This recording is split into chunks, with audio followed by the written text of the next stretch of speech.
This question is clearly testing punctuation. I see a couple answers that I want to test first, right? Choice A requires to have a sentence beforehand and then a sentence after, semicolon, pretty rigorous.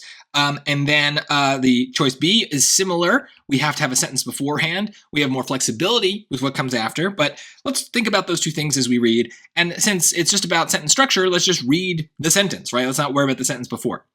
The concept has been proudly embodied by.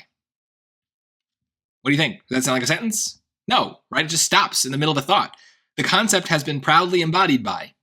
Embodied by who? By what, right? So boom, two choices done, because they both fail this test of having a complete sentence that could end with a period beforehand, before that punctuation mark.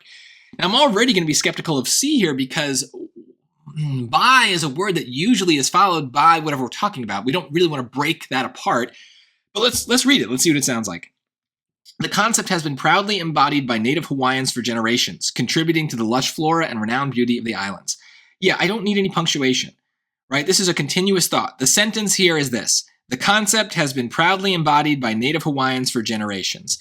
Then we have a comma. And what does that comma do? It allows me to add on this extra clause. And a lot of extra clauses in English start with ing verbs, right? So that doesn't surprise me. This gets back to that to an ing rule we talk about a lot and why that verb is suspicious. But here, it doesn't really matter. I can kind of just hear that whole part I highlighted is an idea. There's no breaks. There's nothing to kind of separate out. So yeah, don't use any punctuation. Just let it flow and you'll be fine.